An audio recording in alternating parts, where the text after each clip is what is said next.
Hello students, welcome to my channel SSC समझो भाई मनोज। और आज हम आ चुके हैं अपन अपने एपिसोड 8 के अंदर, जिसके अंदर हम पढ़ेंगे unification of Germany, Britain and Italy. ठीक है, तो सबसे पहले जैसे कि आप जानते ही हो 1848 से पहले जो रेवोल्यूशंस वगैरह हो रहे थे वो सारे क्रश कर दिए गए थे। लगभग जर्मनी के अंदर भी हुआ था, उसको भी क्रश कर दिया गया था। तो 1848 के जो रेवोल्यूशंस हुए थे वो जो थे पहले एसोसिएशन या फिर डेमोक्रेसी के लिए हो रहा था।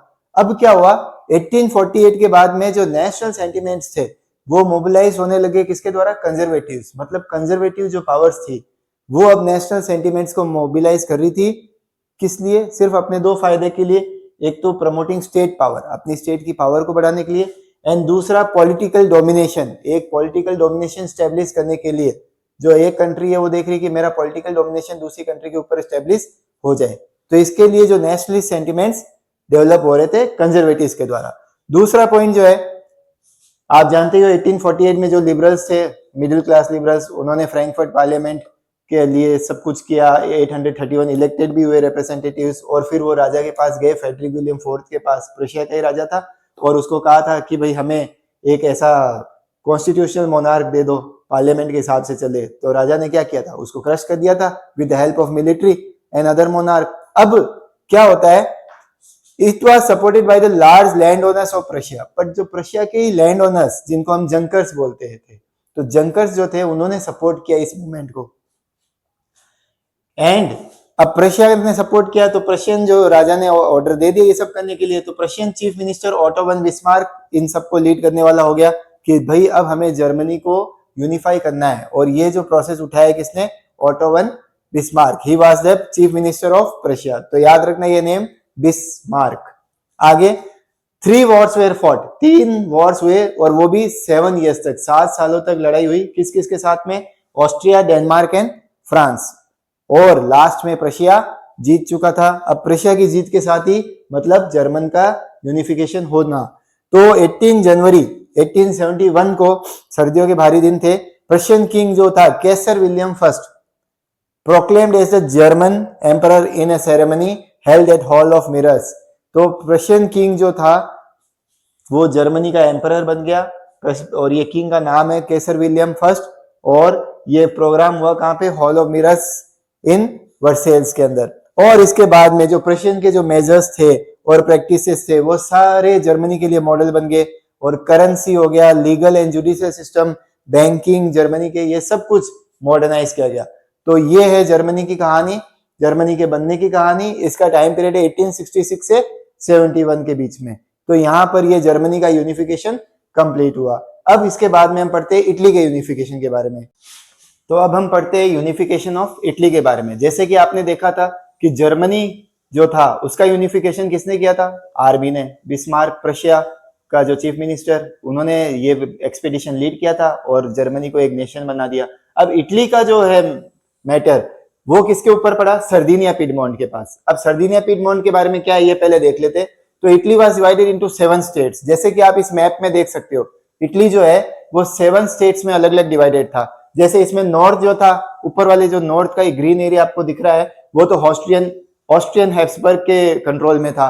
और जो सेंटर पर्पल स्टेट्स आप देख रहे हो, ये रोम पोप, जो पोप होता है उसके अंडर में था। और साउथ जो था वो बोरबोन किंग्स ऑफ स्पेन, उनके पास में था। ठीक है, अब इसमें इटालियन स्टेट सिर्फ एक ही था, वो था सर्दिनिया पिडमोंट। तो सर्दिनियन पिडमोंट जो इटालियन प्रिंस थे वहां के, विक्टर इमानुएल सेकेंड, उनके ऊपर ये सारा भार आके पड़ा कि भाई अब हमें इटली को यूनिफाई करना पड़ेगा। और ये भार क्यों पड़ा?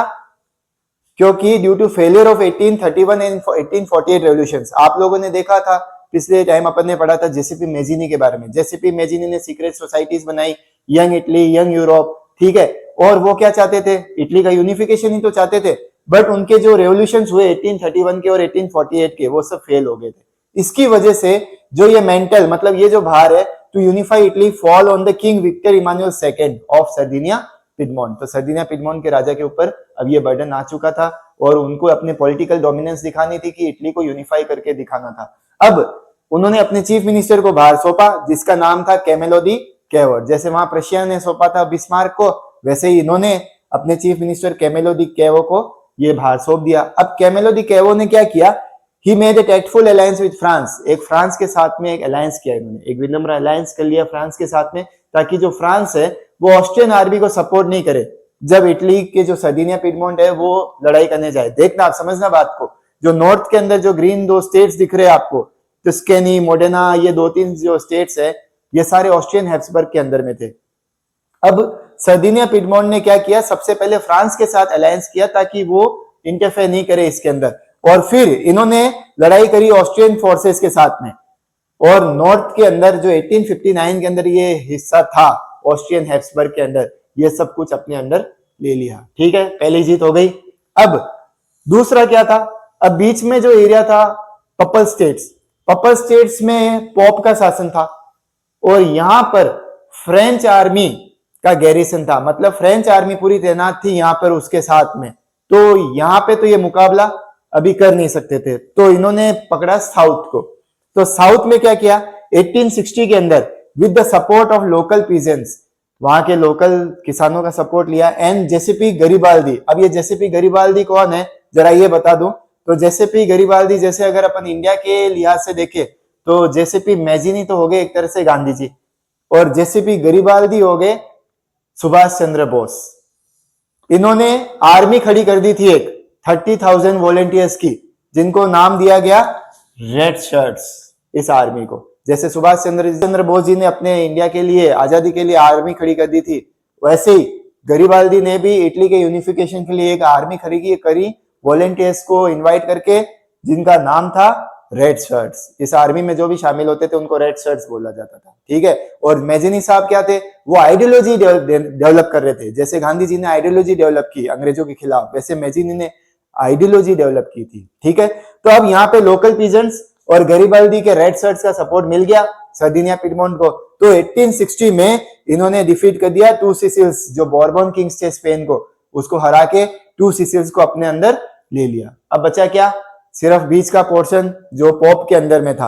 अब उसके लिए क्या किया, उससे पहले 1861 में जो विक्टर इमानुएल सेकंड था, उसको Sardinia Piedmont was proclaimed as the king of unified Italy. अब इनको राजा घोषित कर दिया गया पूरे इटली का। ठीक है, विक्टर इमानुएल सेकंड, याद रखना जर्मनी के अंदर तो कैसर विलियम फर्स्ट था, और यहां पर विक्टर इमानुएल सेकंड। 1870 के अंदर क्या कहानी होती है कि जो पपल स्टेट्स थे वो ज्वाइन हो गए। अब ये कैसे ज्वाइन हुए, क्योंकि आपने देखा था जर्मनी की यूनिफिकेशन के लिए प्रशिया ने वार छेड़ दिया था फ्रांस के खिलाफ।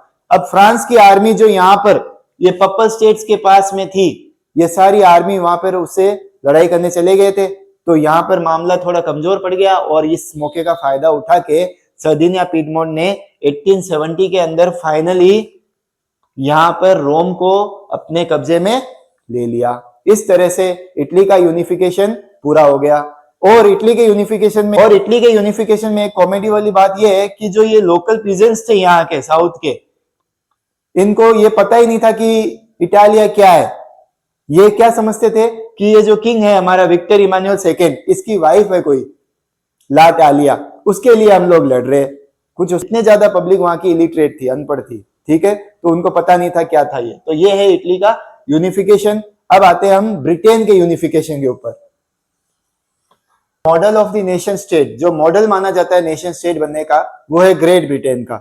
ऐसा क्यों, क्योंकि ये कोई अपहीवल या रिवोल्यूशन का रिजल्ट नहीं था जो ग्रेट ब्रिटेन था। It was a long drawn process, एक बहुत लंबा संघर्ष चला बहुत लंबे टाइम तक, और धीरे धीरे इसने अपने आप को एक नेशन स्टेट के अंदर डेवलप किया। तो देखते हैं इसके अंदर कैसा कॉम्पोजिशन क्या था। तो प्राइमरी आइडेंटिटी ऑफ पीपल, जो वहां पे ब्रिटिश आइल्स में रहने वाले, आइल्स का मतलब होता है आइलैंड, ब्रिटिश जो आइलैंड है, छोटे छोटे आइलैंड है वहां पे, तो उनमें रहने वाले जो मेनली लोग कौन कौन थे, एक तो English, Wales, Scot and Irish, ये 4 तरह के लोग रहते थे। इनका एथनिक कंपोजिशन ऐसा था, एथनिक मतलब ये लोग शेड कल्चर को मानते थे। शेड कल्चर मतलब उनका कल्चर, ड्रेसेस वगैरह ये सब कुछ तो था, बट मतलब जैसे किसी की फिजिकल टाइप्स, एथनिक मतलब होता है जैसे किसी की फिजिकल टाइप्स तो सेम है, दिखने में तो सभी अंग्रेज दिख रहे, बट उनका कल्चर, उनका जो है रीति रिवाज, वो सब अलग है। ठीक है, इसको बोलते हैं एथनिक कल्चर, कि दिखते तो सिमिलर से ही है। अभी हम अगर ब्रिटेन में जाके देखें तो वहां के लोग कैसे दिखेंगे, सभी सिमिलर से दिखेंगे। हमें पता नहीं चल पाएगा कि कौन इंग्लिश बोलने वाला है, कौन स्कॉटिश है या कौन आयरिश है। हम सबको एक ही ब्रिटेन के आदमी के रूप में ही देखेंगे। तो ये एथनिक कल्चर है कि उनके डिसेंडेंट्स जो है वो सब लगभग तो एक जैसे ही दिखते हैं, बट उनका कल्चर और वो अलग है। ठीक है, अब आप जानते हो जो इंग्लिशमैन थे वो अपने इंडिया में और इस तरफ आ चुके थे और अच्छा खासा बिजनेस स्टार्ट कर दिया था उन्होंने इंडिया के अंदर। इसकी वजह से इन्होंने वेल्थ, पावर और इंपॉर्टेंस गेन कर ली थी जो इंग्लिश लोग थे।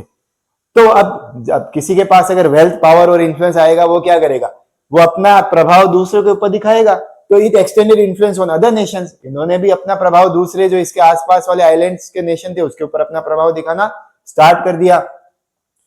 इंग्लिश पार्लियामेंट ने जो मोनार्की थी, राजा वाला जो सिस्टम था, उससे पहले ही पावर ले ली थी 1688 के अंदर bye A protracted conflict.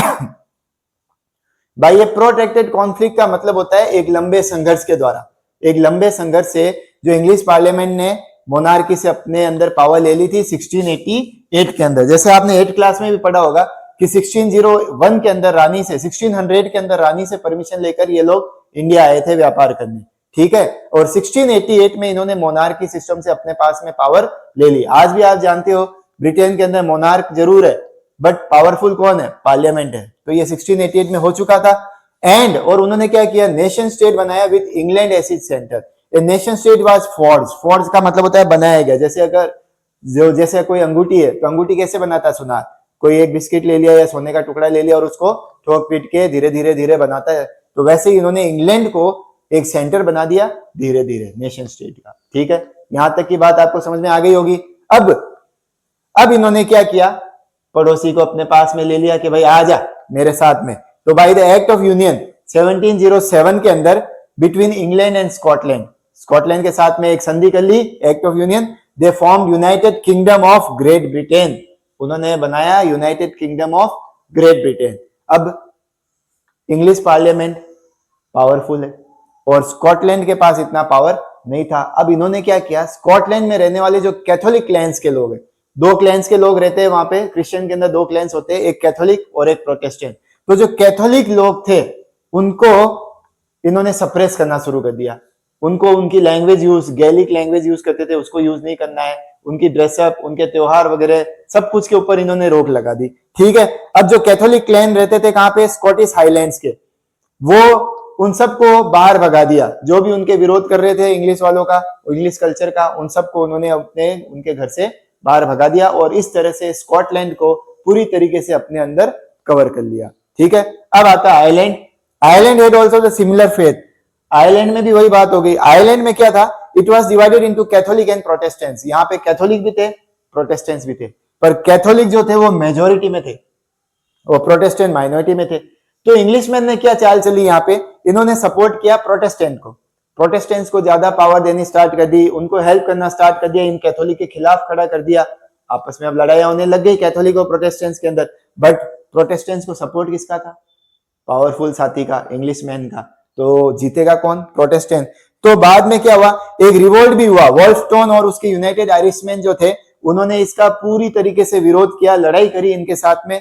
But Ireland was joined in UK in 1801। Ireland को फिर भी इन्होंने इस रिवोल्ट को खत्म कर दिया, कुचल दिया और यूनाइटेड किंगडम में आयरलैंड मिल गया 1801 के अंदर। ठीक है, तो ये बात आप समझ जाना। पहले 1707 में इन्होंने एक्ट ऑफ यूनियन बनाया जिससे इंग्लैंड और स्कॉटलैंड का आपस में यूनियन हुआ और इसका नाम दिया गया United Kingdom of Great Britain. तो ये कई बार एग्जाम में पूछा जाता है, United Kingdom of Great Britain कब बना, तो एक्ट ऑफ यूनियन कब हुआ, 1707। और बाद में जो है आयरलैंड जो है वो यूके के अंदर आया 1801 के अंदर। ठीक है, अब इसके बाद में इन्होंने अपनी जो है एक ब्रिटिश फ्लैग जिसका नाम है यूनियन जैक वो फॉर्म कर दिया।